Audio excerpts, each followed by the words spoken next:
Zee TV news కి స్వాగతం. గద్వాల పట్టణంలో ఎమ్మెల్యే క్యాంపు కార్యాలయంలో వ్యవసాయ మార్కెట్ కమిటీ మాజీ చైర్మన్ శ్రీధర్ గౌడ్ ఆధ్వర్యంలో ఎమ్మెల్యే బండ్ల కృష్ణమోహన్ రెడ్డి సతీమణి బండ్ల జ్యోతి తనేడు బండ్ల సాయి సాకేత్ రెడ్డి జన్మదిన వేడుకలను క్యాంప్ ఆఫీసులో ఘనంగా నిర్వహించారు. ఈ సందర్భంగా ఎమ్మెల్యే దంపతులకు శ్రీధర్ గౌడ్ షాల్వా గజమాలతో ఘనంగా సత్కరించి జన్మదిన శుభాకాంక్షలు తెలిపారు. అనంతరం కేక్ కట్ చేశారు. ఎమ్మెల్యే బండ్ల కృష్ణమోహన్ రెడ్డికి పలువురు ముఖ్య నాయకులు, కౌన్సిలర్లు, టౌన్ నాయకులు, కాంగ్రెస్ పార్టీ శ్రేణులు, అభిమానులు గజమాల పుష్పగుచ్చం ఇచ్చి కేక్ తినిపించి జన్మదిన శుభాకాంక్షలు తెలియపరిచారు.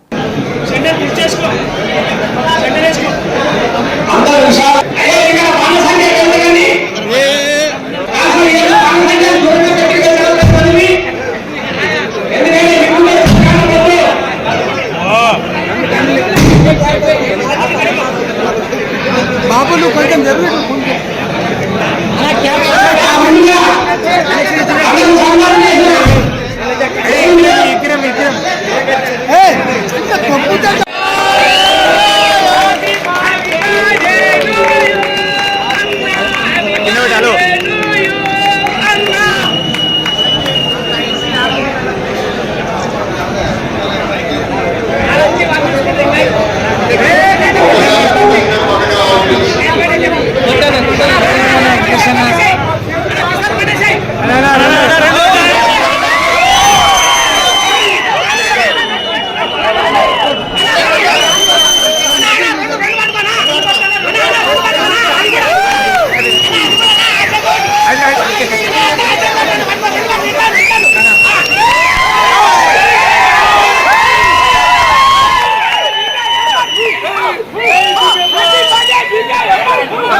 బాబు